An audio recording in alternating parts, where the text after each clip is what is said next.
امریکہ اسرائیل public affair committee کیا ہے؟ یہ امریکہ زائنسٹ کمیٹی سے امریکہ اسرائیل پبلک افیئر کمیٹی کیسے بنی؟ یہ امریکہ کے الیکشن کو کس طرح کنٹرول کرتی ہے اور امریکہ کی فارن پالیسی کو اسرائیل کیسے تبدیل کرتا ہے؟ آج کی اس ویڈیو میں ہم ان سوالوں کے جوابات ڈھونڈنے کی کوشش کریں گے۔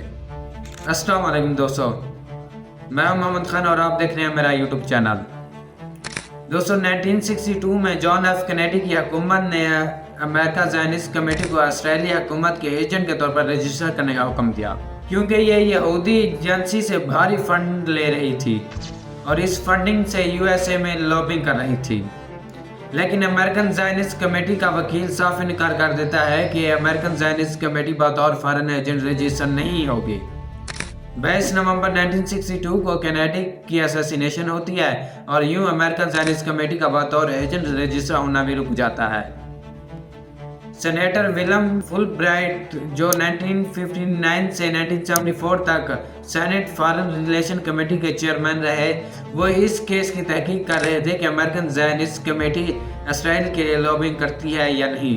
اس نے 23 مئی سے لے کر 1 اگست 1963 تک امریکن زائنسٹ کمیٹی کے ممبران سے تحقیق کی، جس کی انہوں نے 300 صفحات کی رپورٹ بنائی۔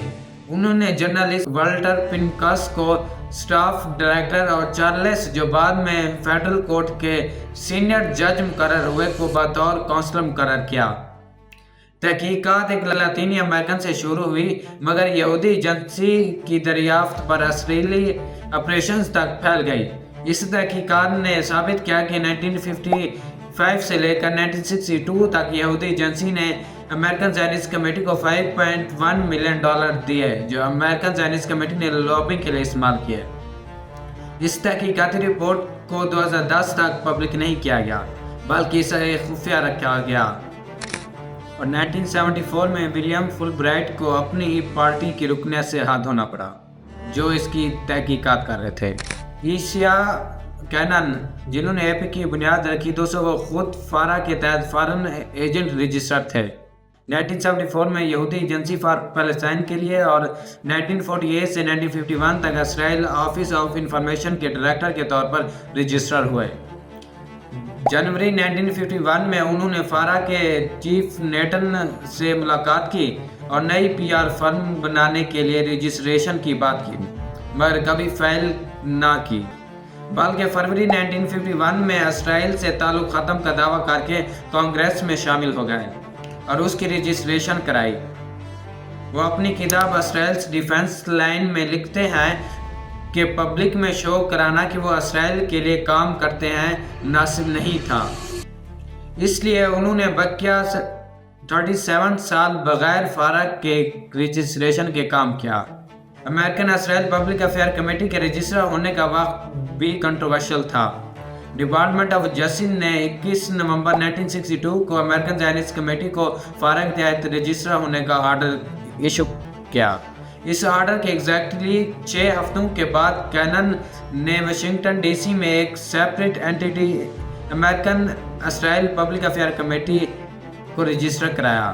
تجزیہ نگار کہتے ہیں کہ ڈپارٹمنٹ آف جسٹس کے آرڈر کے بعد اے آئی پیک کا رجسٹر ہونا صرف اور صرف اے زی سی کا اسٹرکچرل چینج تھا تاکہ اسرائیل کے لیے امریکہ میں لابنگ کر سکے۔ امریکن اسرائیل پبلک افیئر کمیٹی کے منظر عام پر آنے کے بعد 1966 میں اے زی سی مکمل طور پر ڈسالو ہو جاتی ہے۔ اب 27 نومبر 1967 کو اے آئی پیک ڈپارٹمنٹ آف ٹریجری میں ٹیکس ایگزمپشن کی اپلیکیشن فائل کرتی ہے اور یہ اپلیکیشن جنوری 1968 کو منظور ہو جاتی ہے، مگر ابھی تک اے آئی پیک کی قیادت میں کوئی تبدیلی نہیں ہوتی، بلکہ وہی قیادت کام کر رہی ہوتی ہے جو اے زی سی میں کام کر رہی تھی۔ امریکن اسرائیل پبلک افیئر کمیٹی کا 1982 میں یروشلم میں آفس کھلتا ہے، جہاں سے اسرائیلی گورنمنٹ آفیسرز کا ڈائریکٹ انسٹیٹیوشن لنک ہوتا ہے اور کانگریس اراکین سے ملاقاتیں بھی ہوتی ہیں۔ اب امریکن اسرائیل پبلک افیئر کمیٹی کا امریکہ میں منتھلی میٹنگ ہوتی ہیں، جس میں اسرائیل کے مفادات پر تفصیلی گفتگو ہوتی ہے اور امریکہ میں اس کی لابنگ ہوتی ہے کہ اس کے علاوہ اے آئی پیک ایک اینول کانفرنس بھی منعقد کراتی ہے، جس میں یو ایس اے کے ٹاپ پولیٹیشین شرکت کرتے ہیں اور اس میں خطاب کرتے ہیں۔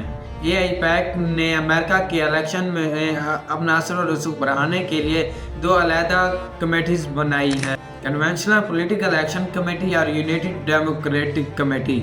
کنونشنل پولیٹیکل ایکشن کمیٹی جو اب الیکشنز میں امیدواروں کو جتوانے کے لیے احتیاط فراہم کرتی ہے اور ان کی کمپین کے لیے فنڈز اکٹھے بھی کرتی ہے۔ اس سے پہلے اے آئی پیک صرف ان امیدواروں کے لیے فنڈز اکٹھے کرتی تھی جو پرو اسرائیلی ہوتے تھے، مگر اس نے کبھی براہ راست الیکشن میں کمپین کے لیے فنڈز نہیں دیے تھے۔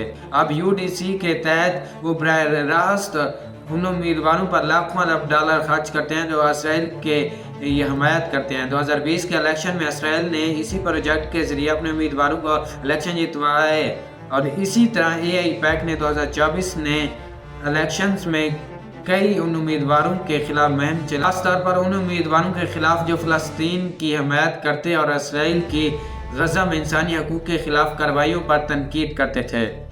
نیو یارک کے ایک ضلع کا الیکشن جو 25 جون 2024 کو ہوا، اے آئی پیک نے یو ڈی سی کے تحت جمال بومن کے خلاف تقریباً $15 ملین خرچ کیے، جارج کی حمایت کر کے الیکشن جتوایا۔ اسی طرح کوری بش جو غزہ آپریشن کے خلاف بولتی ہے، اس کے خلاف $9.1 ملین خرچ کیے گئے۔ 2005 میں پینٹاگون کے افسر فرینکلن پر الزام عائد ہوتا ہے کہ اس نے خفیہ معلومات اے آئی پیک کے ذریعے اسرائیلی سفارتکاروں تک پہنچائی۔ فرینکلن نے قصور کا اعتراف کیا اور اسے 12 سال قید کی سزا سنائی گئی، جبکہ اے آئی پیک کے سابق ارکان روزنز اور ویسمن کا مقدمہ جس کی سماعت 2006 میں شروع ہونی تھی، 2009 میں ہی خارج کر دیا گیا۔ ہوتا یوں ہے کہ 2002 سے 2004 تک فرینکلن ایران ڈیسک پر کام کر رہا ہوتا ہے، اے آئی پیک کے سابق رکن روزن سے ملاقاتیں کرتا ہے اور ان کے ساتھ ایران پر امریکی مسودے جو ٹاپ سیکرٹ تھے شیئر کیے۔ نیز عراق میں امریکی فورسز کے خطرات اور ایرانی کارروائیوں پر CIA کی انٹیلیجنس رپورٹ بھی دی ہے۔ اس طرح یہ معلومات اسرائیلی سفارتکار تک پہنچائی، اور اسی دوران فرینکلن نے کچھ خفیہ دستاویزات بھی اپنے گھر رکھے ہوئے تھے۔ جون 2024 میں FBI نے فرینکلن کے گھر اور دفتر پر چھاپہ مارا اور اس کی سیکورٹی کلیئرنس معطل کر دی۔ اگست 2004 میں میڈیا کو تحقیقات کا معلوم ہوا تو فرینکلن جو پہلے اداروں سے تعاون کر رہا تھا، پھر تعاون کرنے سے صاف انکار کر دیتا ہے اور اپنے لیے ایک وکیل رکھ لیتا ہے۔ مئی 2005 تک فرینکلن کو گرفتار کر لیا گیا اور بعد میں انہوں نے سازش اور دستاویزات اپنے پاس رکھنے کے جرم کا اعتراف کیا، اور جنوری 2006 میں فرینکلن کو 12 سال قید کی سزا سنائی گئی اور بعد میں 2009 میں اسے رہا کر دیا گیا۔